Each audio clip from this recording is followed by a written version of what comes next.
রাশমিকা মান্দানা নাম শুনেছেন? এবার ভক্তদের কাছে ক্ষমা চাইলেন আমির হামজা।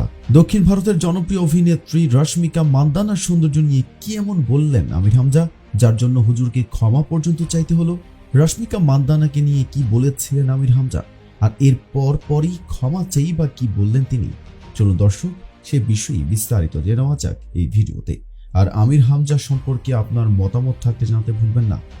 সম্প্রতি ওয়াজ মাহফিলে দক্ষিণী ভারতের জনপ্রিয় অভিনেত্রী রশ্মিকা মান্দানার সৌন্দর্য নিয়ে কথা বলেছেন ইসলামী বক্তা আমির হামজা।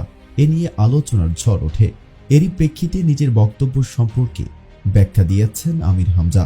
মঙ্গলবার দুপুরে সামাজিক যোগাযোগ মাধ্যম ফেসবুকে দেওয়া এক পোস্টে তিনি দেশবাসীর কাছে দুঃখ প্রকাশ করে ক্ষমা চেয়েছেন। দর্শক, আপনাদের জন্য আমির হামজার ফেসবুক পোস্টে আমি হুবহু তুলে ধরছি।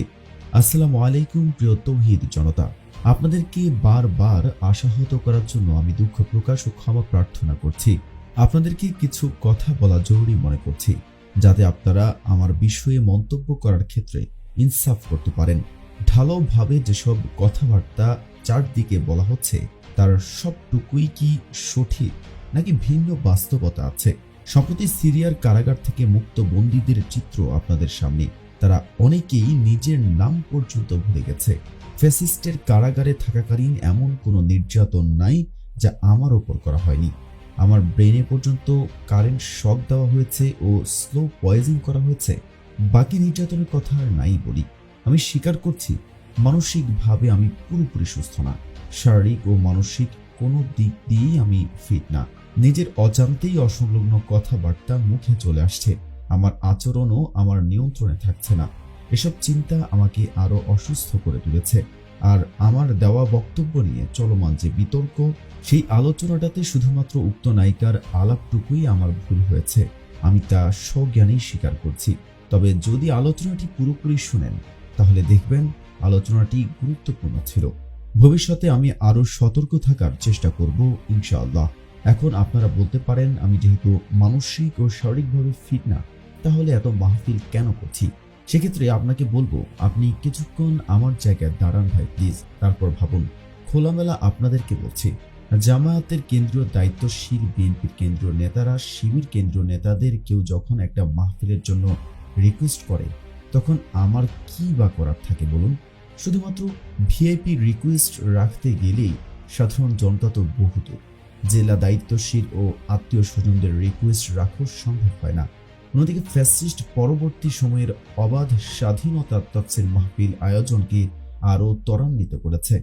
তার একটি প্রেশার, অন্যদিকে শেখ মিজানুর রহমান আজহারী ভাই দেশে না থাকায় আরেকটি চাপ সঙ্গে যুক্ত হয়েছে। সব মিলিয়ে যথাযথ শারীরিক, মানসিক ও একাডেমিক প্রস্তুতি গ্রহণ করার সুযোগ পাইনি, যার ফলেই মাঝে মধ্যে এমন ত্রুটি ভুল আমার দ্বারা হয়ে যাচ্ছে। আমি আবারও বলছি, আমি সুস্থ নই। যেখানে সুস্থ মানুষের পক্ষে এত প্রোগ্রাম জার্নি করা অসম্ভব হয়ে যায়, সেখানে আমার মতো অসুস্থ ব্যক্তির বর্তমান অবস্থা কি একটু ভেবে দেখুন। আমি আপনাদের কাছে আবারও ক্ষমা চাই এবং এই সিজনে আমার ভুল ভ্রান্তিগুলো দিয়ে প্রকৃত আমাকে জাজ কইরেন না দয়া করে। আমি কথা দিচ্ছি, পরবর্তী বছরগুলোতে পরিপূর্ণ প্রস্তুতি ও আমার যথাযথ ট্রিটমেন্ট নিয়ে তাফসীর মাহফিলে অংশগ্রহণ করব ইনশাআল্লাহ। সঙ্গে গণহারের দাওয়াত নেওয়াও বন্ধ করে দেব। বিশেষ দোয়া প্রার্থী আমির হামজা। উল্লেখ্য, সম্প্রতি এক ওয়াজ মাহফিলে দক্ষিণ ভারতের অভিনেত্রীর সৌন্দর্যের উদাহরণ দিতে গিয়ে আমির হামজা অভিনেত্রী রশ্মিকা মান্দানাকে বিশ্বের অন্যতম সুন্দরী হিসেবে আখ্যা দেন। যদিও তিনি রেফারেন্স দিয়েছেন বিভিন্ন গণমাধ্যমে। ওয়াজ মাহফিলের ওই ভিডিওতে দেখা যায় আমির হামজাকে বলতে শোনা যায়, এখন বিশ্বের যত সুন্দর মানুষ আছে, আপনার ইনস্টাগ্রাম ঘাঁটবেন, 157 রাষ্ট্রের মধ্যে চেহারার কাটিংয়ে 1 নম্বরে রয়েছেন রশ্মিকা মান্দানা। নাম শুনেছেন? চেহারার কাটিংয়ে এখন 1 নম্বরে আছেন তিনি।